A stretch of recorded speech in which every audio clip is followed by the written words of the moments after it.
Continuamos con el programa TV.ccb. Bueno, nos visita el candidato del Partido Demócrata Unido Perú.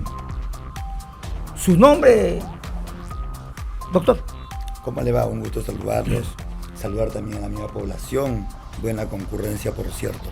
Mi nombre es Charlie Carrasco Salazar, presidente del Partido Demócrata Unido Perú. Gustoso en conversar contigo en adelante desde ya.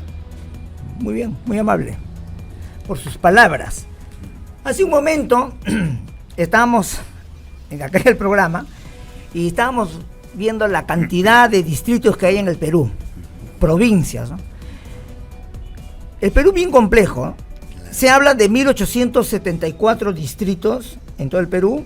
Se habla de 194 79.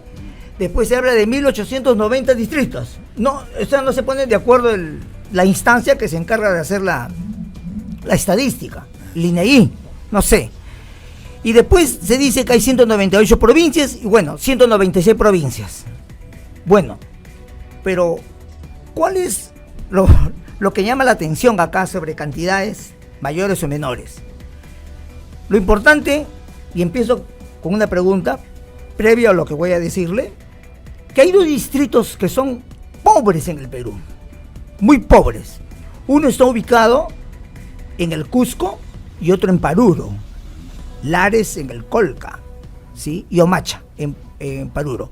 El 96.7% la gente es muy pobre.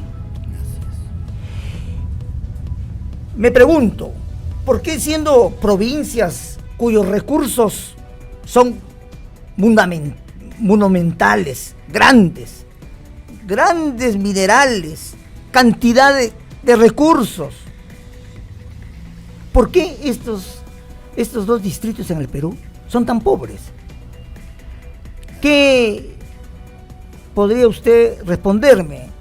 Mira, un poco yendo más con algunas precisiones puntualmente, si nos vamos a las estadísticas, el índice de pobreza ha subido para este año a un 29%.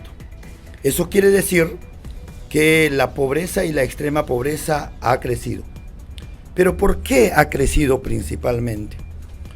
Porque lamentablemente, desde 1821 hasta la actualidad, los gobernantes de turno, llámese este gobierno, no sé si decir asesino, no sé si decir un gobierno traidor, un Congreso que lamentablemente siempre ha trabajado para intereses personales y de grupo, no solamente este Congreso, sino los anteriores que han pasado, o por no decir la clase política tradicional, nunca han invertido en la educación. En otras palabras, en el Perú nunca ha habido educación. ¿Por qué? Porque si nosotros vemos la realidad actual, decimos, ¿hay Made in Perú en este momento? No hay Made in Perú. No hay fabricación, no hay industrialización, no hay ensamblaje. ¿Por qué? Porque efectivamente nunca se ha invertido en la educación.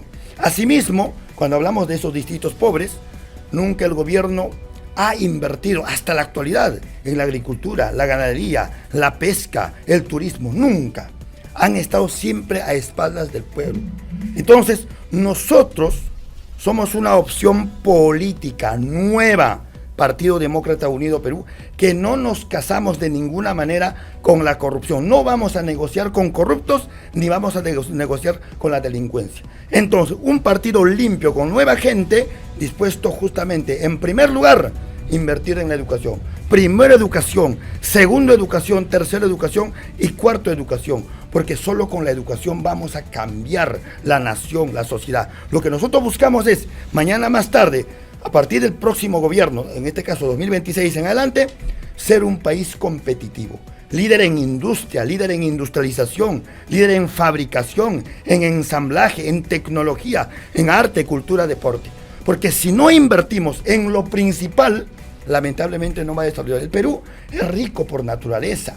Su gente es emprendedora por naturaleza. Pero lamentablemente el Perú, el ente del Estado, porque muchas veces la gente hasta confunde esto, el Estado somos todos, falso. El Estado es aquel aparato burocrático, dictatorial, representado por el legislativo, ejecutivo, judicial y los organismos autónomos. Esos son el Estado. Los demás son elementos concretamente que están alrededor. Pero estos entes nunca se han preocupado en la persona de pie, en el pueblo peruano. Por ejemplo, si una persona va y mañana dice, bueno, formalización, tenemos un 80%, un 85% de gente informal. Pero nos hemos preguntado en algún momento nosotros, ¿por qué la informalidad crece y crece y crece? Porque cuando una persona se formaliza, ¿quién es el principal enemigo? Viene la SUNAT y te quita más de la mitad. Y cuando llega al año, viene la famosa renta y te quitaron toda tu plata. Entonces mejor, ¿para qué yo voy a formalizarme si el Estado es mi peor enemigo? Entonces, nosotros no podemos actuar de esa manera. Por tanto, el gobierno debe trabajar de cara al pueblo. En otras palabras, que, por ejemplo, si hacemos una formalización, a la gente hay que darle una gracia por lo menos de 2 años. ¿Para qué? Para que se robustezca económicamente. Luego recién, paulatinamente, poco a poco, hacer los cobros correspondientes, pero no cobros de esta naturaleza, porque en este momento, al pequeño empresario, a las pymes, las MIPES, la microempresa, lo atacamos por todas partes, los sacudimos, pero a las grandes empresas nadie los cobra, deben millones y millones al Perú. Entonces eso es el principal problema. Por eso nosotros decimos desde acá, desde el medio de comunicación, y te felicito, mi hermano, que te dirijas así con harto público, y lo felicito, la participación de la gente. Entonces, que los políticos tradicionales y los nuevos políticos no solamente deben decir voy a hacer, sino cómo voy a hacer, de dónde voy a sacar los recursos económicos para poder transformar la sociedad, porque el objetivo fundamental es la transformación, pero ¿cómo concretamente? Estableciendo la reingeniería, la reorganización y la reestructuración del Estado. Si no ordenas la casa, mi hermano, no va a funcionar. Y para el futuro gobierno necesitamos un hombre con principio de autoridad, con pantalones bien puestos y que conozca la realidad peruana. Bueno, es muy conocido, sabido, archiconocido que nuestro país es un país informal. Estamos de acuerdo. Más del 80% es informalidad, reina la informalidad. Y no solamente la informalidad en las cuestiones de empresa, sino en todas las actividades del quehacer peruano, humano, peruano.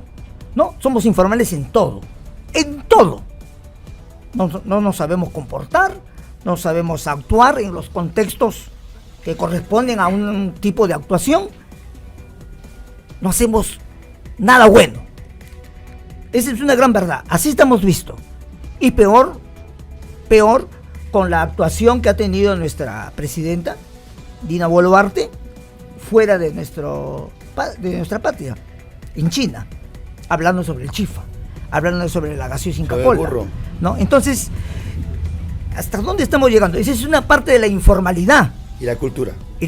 Hay una informalidad cultural en nuestro país. Y eso lo ha mostrado nuestra presidenta, que personifica a la nación. Qué mal estamos. Definitivamente. ¿Qué podemos hacer entonces? ¿Qué puede hacer el Partido Demócrata Unido Perú para responder ante esa informalidad que existe en nuestra patria? ¿Qué haría usted para poder acabar así en sencillo, ¿no? Porque sacarlos de un momento a otro de la informalidad va a ser muy difícil, porque ya la gente se ha hecho costumbre, ya, ¿no? Se ha vuelto un hábito la informalidad, forma parte de la idiosincrasia ya del peruano, de las peruanas. Entonces, ¿qué haría usted para sacarnos de esa informalidad, de ese Perú informal, en términos empresariales, microempresariales, nanoempresariales, o lo más pequeñito? Conforme te estaba comentando, la base fundamental es la educación. Nosotros como partido tenemos 6 ejes. El primer eje es la reingeniería de la política del Perú, porque en el Perú es necesario hacer una revolución de la política, porque si no, no va a funcionar. En segundo lugar, la educación de la mano con la salud, porque si no hay salud, no hay una educación adecuada. Con la alimentación queremos una educación con zapato, con uniforme, con transporte adecuado. Por consiguiente, Este segundo eje lleva a la estructuración del tercer eje, que es la seguridad ciudadana. La seguridad ciudadana es importante, que voy a establecer en 2 criterios, la parte preventiva, luego la parte represiva.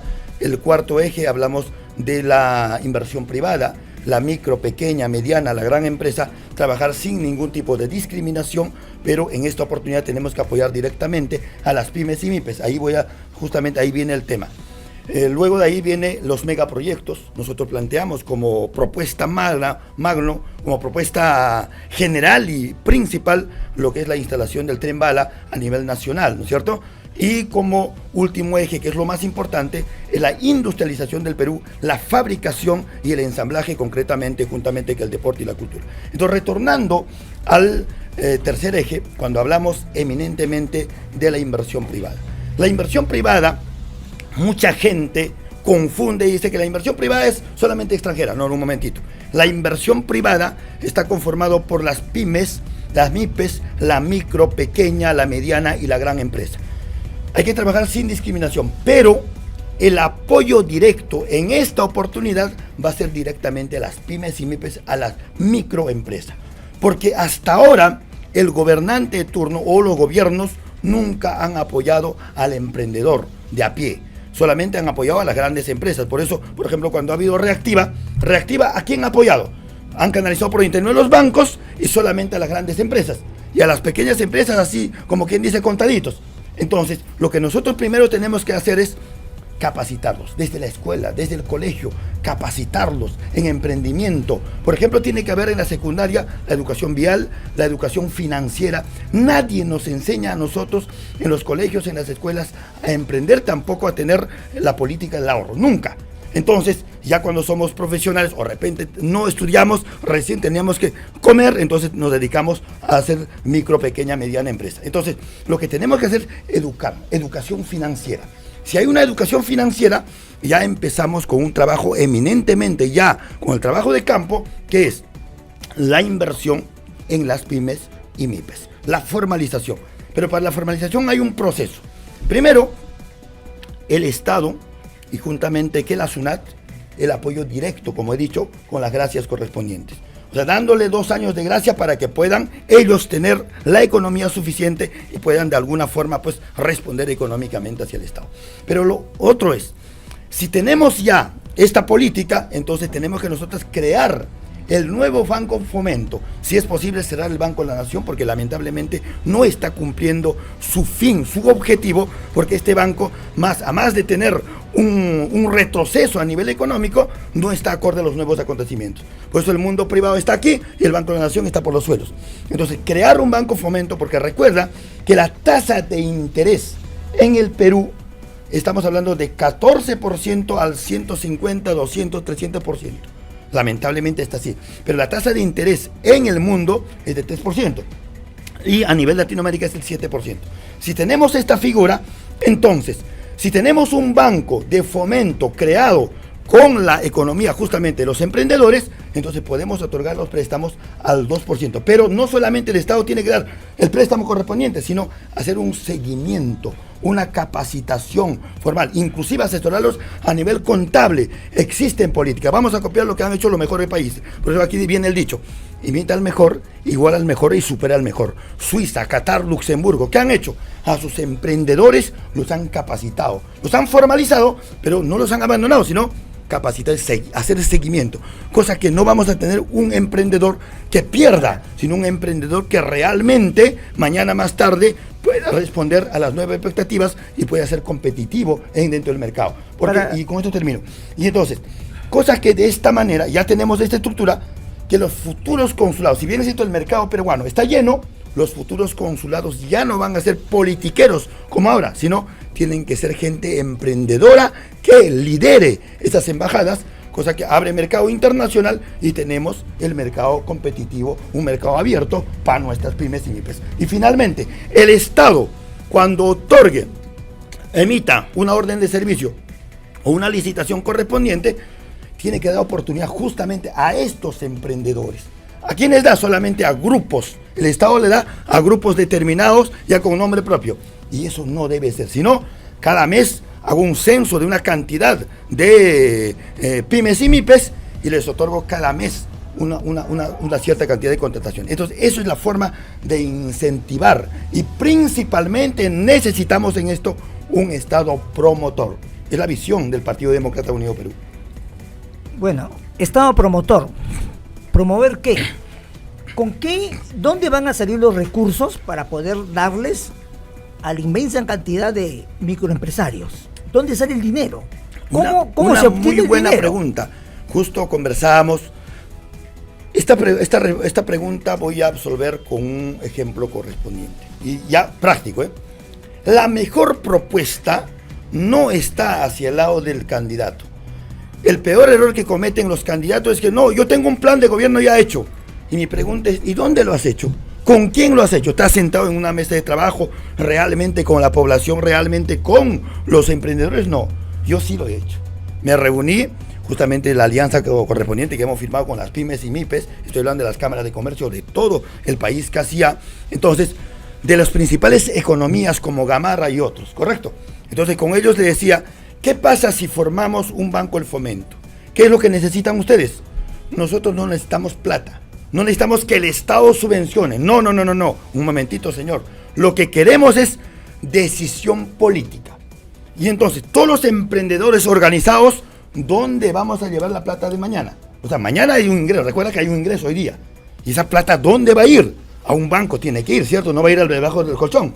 Entonces la respuesta ahí concretamente. Entonces, por eso, el gran error que cometemos... ¿Y ahorita dónde está yendo esa plata? Así es. Ahorita ¿dónde está yendo esa plata? Al bolsillo de cada persona.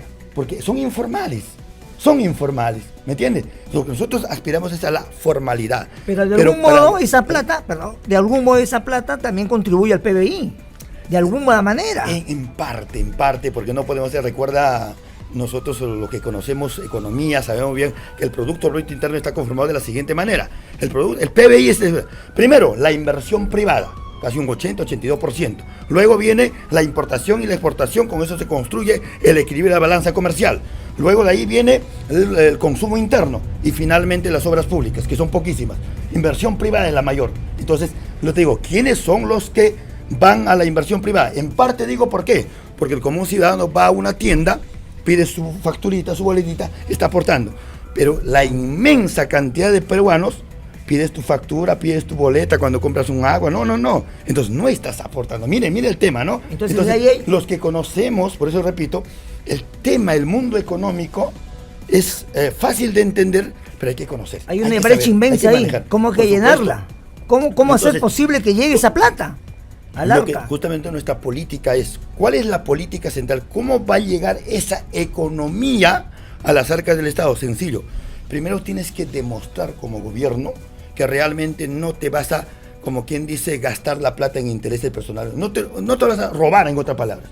Si robas, pena de muerte, pues lamentablemente, porque no es tu plata, es la plata del pueblo. Entonces, lo que tenemos que hacer concretamente es devolver la confianza a la población.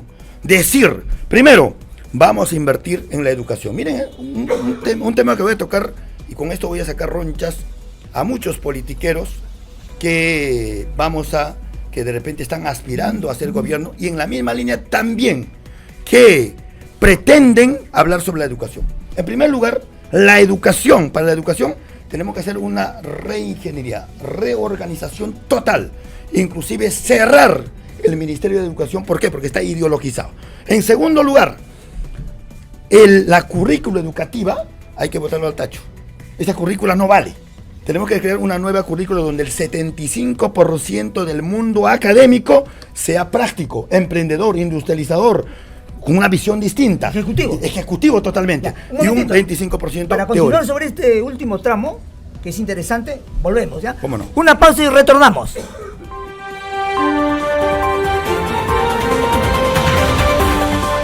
Coalición con la Verdad TV. Coalición con la Verdad TV. Continuamos con esta entrevista y con la agradable presencia, ¿por qué no? Tengo que decirlo, tengo que ser sincero, con nuestro invitado, ¿no?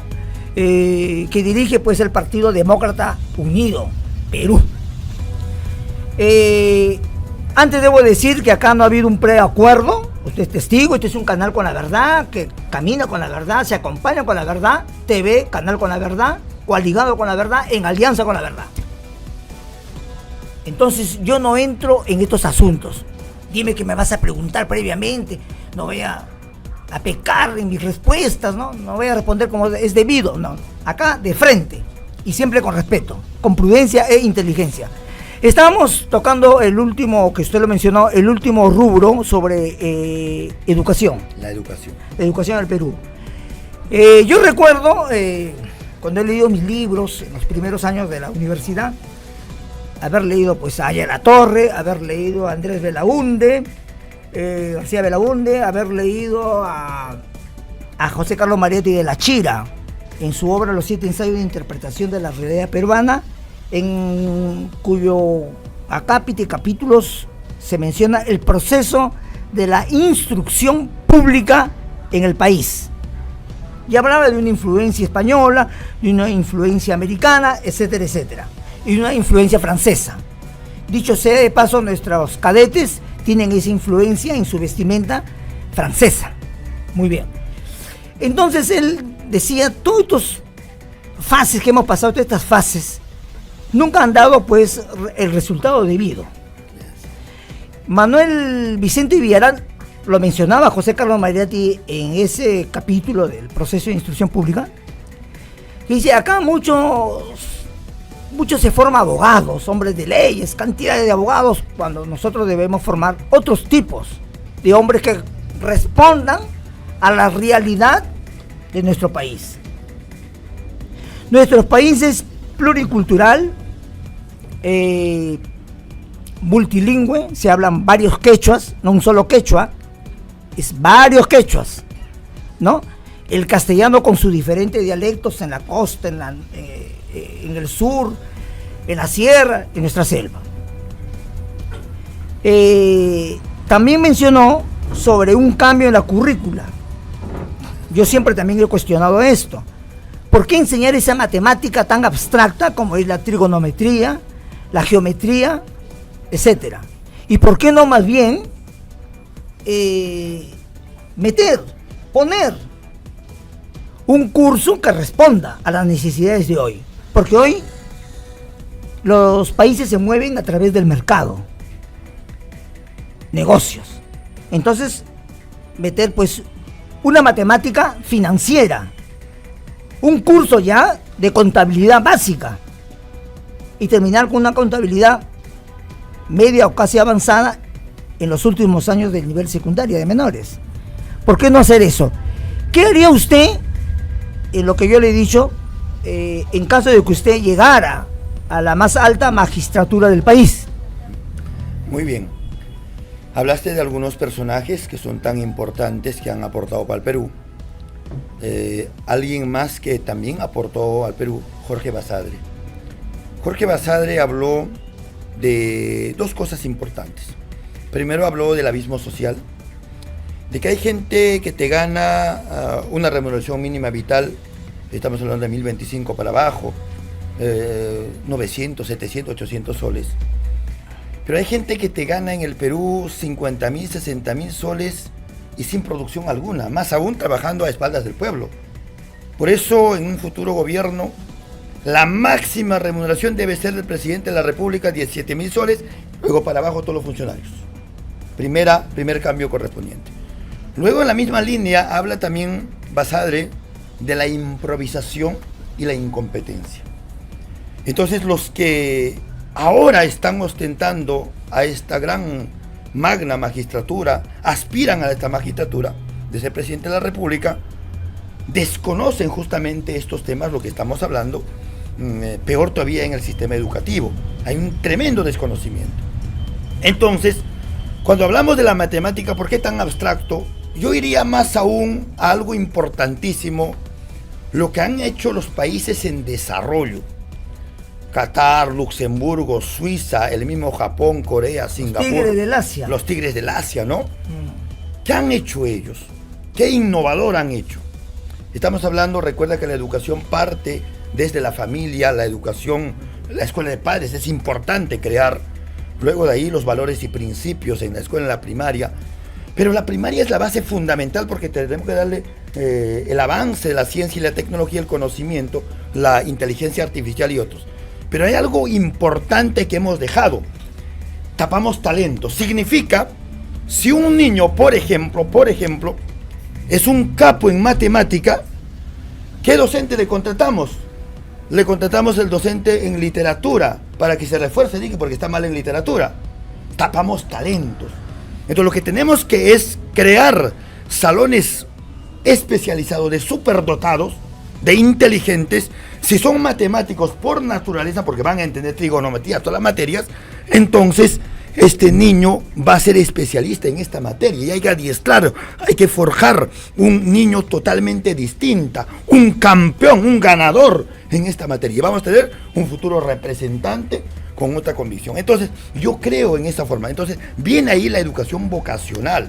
Por ejemplo, primer año secundaria ya, primer año, segundo año, tercer año, cuarto año, hasta ahí.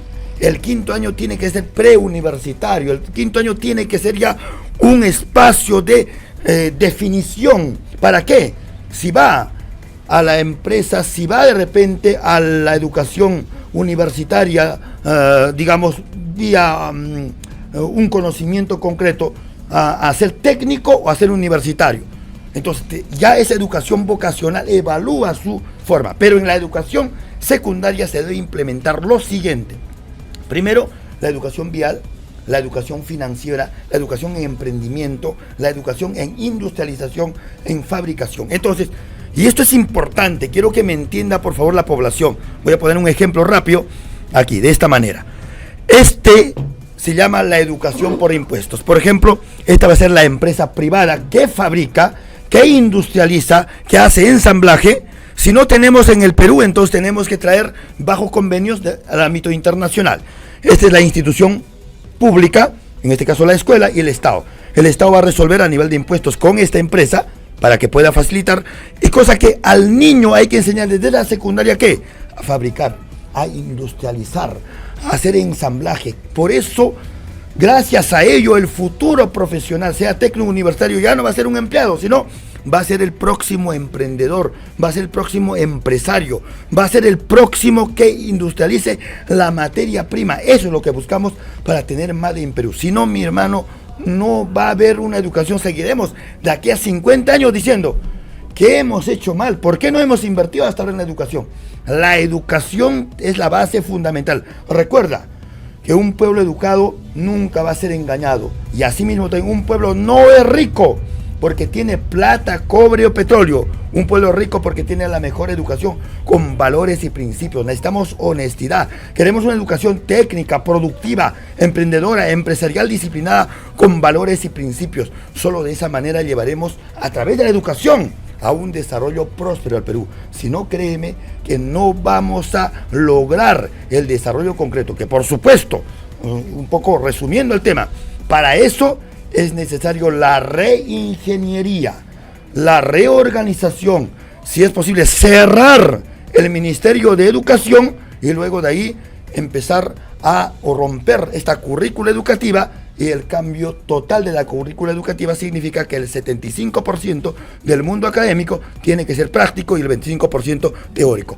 Asimismo, recuerden que nosotros vamos a respetar bajo nuestra ideología la libertad de todas las personas, pero no vamos a permitir el adoctrinamiento con ideologías contrarias a la familia en las escuelas, en los colegios. Eso es totalmente claro. Adiós ideología de género, porque aquí nadie tiene derecho a poder enseñar a mi hijo lo que en casa le voy a enseñar. Nadie. Por tanto, aquí las cosas claras. Por eso la familia es la familia. Somos pro vida y pro familia. En la misma línea, algo que me he olvidado hace un rato, cuando hablamos de la seguridad ciudadana, es que una vez que nosotros cerramos las cárceles, tenemos que reabrir el frontón y reabrir CEPA. ¿Para qué? Para que exista realmente una sanción eficiente a esta gente que ha hecho daño a la sociedad, porque mucho daño hace esa gente a la sociedad. Inclusive tenemos que aplicar la pena de muerte correspondiente para los secuestradores, porque esos hacen llorar a miles y miles de familias,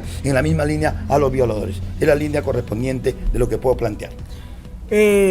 Claro, la parte de la educación es que a veces olvidamos, ¿no?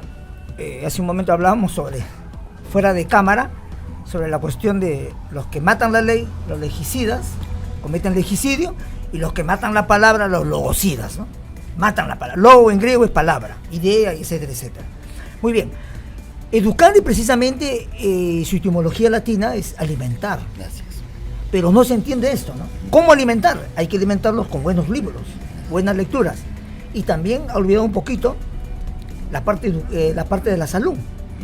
Esa alimentación a través de libros tiene que ir acompañada también de una buena salud, claro, de un buen alimento. Recuerda que cuando te comenté al inicio, el primer eje es la educación, de la mano con la salud. Claro. La ¿Qué haría en salud? La salud para es el sencillo. alimento. Primero, una reingeniería de la salud, una reorganización, que el PBI correspondiente sea eficientemente gastado. Y aquí hay un tema importante, USAID. USAID es el principal enemigo de la salud, que tú conoces como periodista. Las consultorías son el principal enemigo. Desaparecen en un posible gobierno las consultorías. Cosa que la economía, por supuesto, esas ONGs desaparecen, olvídate, porque esas ONGs lamentablemente solo utilizan la plata del sector salud para intereses personales, para capacitaciones y para lo que es consultorías. No puede ser millones y millones, eso debe ir efectivamente a la salud. Mira, la salud. Tú vas, por ejemplo, tenemos esta forma de la salud. Tenemos las postas médicas, luego los mini hospitales, hospitales de primer nivel, segundo nivel, tercer nivel, y los cuartos nivel es institutos. Entonces, si nosotros tendríamos en el primer nivel, que diga en las postas médicas, un médico, un obstetra y enfermeros técnicos, que no existe, solamente encontramos técnicos, y tendríamos un equipo técnico de primer nivel, en otras palabras, un equipo técnico que no se malogre. Si se malogra, tengamos nosotros el presupuesto para poder arreglarlo inmediatamente y la infraestructura adecuada, y no pasaría a los mini hospitales. Miren, pero hoy en día, ¿qué pasa? Como no encuentran nada acá, directamente, o sencillamente, el médico dice: señor, no tenemos equipo técnico aquí en el hospital, por tanto, a mi clínica tienes que venir mañana para poder atenderte. Plata, plata y plata. Eso hay que cambiar. El Estado tiene que tener todas las condiciones correspondientes. Y finalmente, antes de decir la hora correspondiente, y finalmente, por ejemplo, la historia clínica. La historia clínica tiene que ser única. Si tú tienes la historia clínica, ya te han dado un pronóstico correspondiente, aquí un diagnóstico, aquí en el hospital, mañana vas a la clínica y también ya está tu historia clínica y ya dice ya que tú tienes esta enfermedad. Entonces hay que ahorrar tiempo, esfuerzo. Por eso la educación. Nosotros tenemos en todos los ejes, mi querido hermano periodista, tenemos todos los ejes totalmente definidos. Las mejores propuestas han salido de la población. Por eso nosotros, cuando nos preguntan cualquier cosa, siempre vamos a decir con mucha humildad y con mucha sencillez: esto es de esta manera, de esta manera, de esta manera. Y por supuesto, con una visión de cambio futurista, y principalmente tenemos que ver la política a corto, mediano y largo plazo. Esa es la visión correspondiente. Ya para terminar, hay una gracia divina acá en nuestra patria. Somos un país minero, por naturaleza, divino, polimetálico. ¿Qué hacer con nuestra minería? Con tanta informalidad que daña. Miren, ¿qué haría usted? Vamos a hablar de un tema de estadísticas. La minería ilegal. En este momento, el narcotráfico ha llegado a un 27% a nivel económico de ingresos, anualmente, y la minería un 33%. ¿Y sabes quién lo manejan hoy en día toda la minería correspondiente? Son las empresas chinas. Y con los amiguitos, con estas, la gran familia de los cuellos blancos, ¿no? Con todos ellos. Y todos ellos se le están llevando toda la economía, ¿me entiendes? Los mineros artesanales están recogiendo su producto en los sitios, en relaves, en los ríos, en diferentes, pero menos en el tema materia de. Y la gran empresa o la gran minería hace el Estado, a través de estos corruptos funcionarios públicos, han firmado lo que es estas concesiones para 25, 30, 40, hasta 100, hasta 150 años.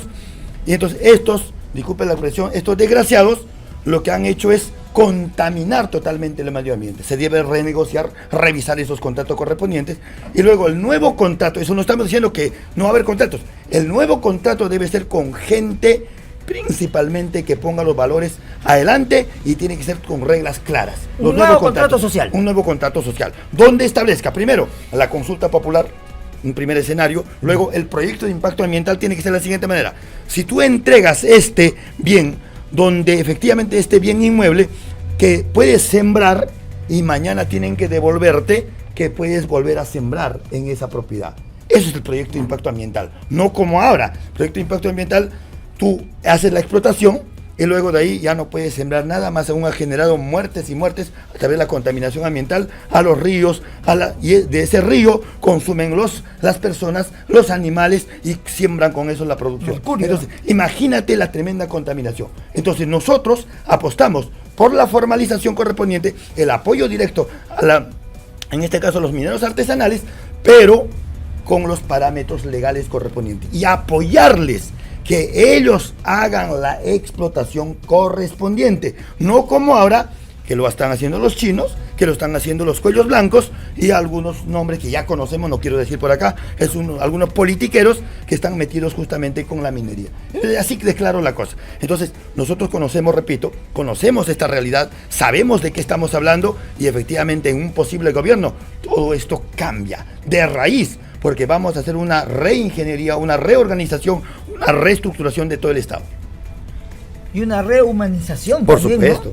¿no? ¿Cuáles son sus últimas palabras? Bien, aprovecho este momento y gracias por favor por escucharme aquí la audiencia. En la misma línea, aprovecho este momento, esta oportunidad para invitar a todas las personas de bien, honestos, honrados, disciplinados, transparentes, coherentes con lo que dicen y lo que hacen, para poder unirse al Partido Demócrata Unido Perú. Es un partido nuevo que no ha realizado y no va a realizar ningún tipo de alianza. ¿Por qué? Porque los partidos tradicionales y los nuevos, lamentablemente en esos partidos no hemos encontrado gente transparente, gente limpia para poder realizar esa alianza política. Por eso, nosotros vamos solos. Y gracias, agradezco a nivel de todo el Perú. Hoy día se cierra, por cierto, el proceso de afiliación. Mañana todavía hay una ampliación. Y muchísima gente se está uniendo al partido. Y por favor sigan uniéndose. Nosotros vamos a representar al pueblo peruano con humildad, con respeto, con sencillez, con principio de autoridad, con pantalones bien puestos y principalmente algo importante, indispensable, que nosotros vamos a cumplir lo que estamos prometiendo. Mi palabra es mi palabra. Vamos a convertirnos en el mejor gobierno y quiero ser el mejor presidente del Perú. Soy joven y felizmente la corriente latinoamericana nos beneficia y eso es lo más maravilloso. Somos jóvenes y estamos dispuestos para romper cualquier situación con toda la vida. Muchísimas gracias.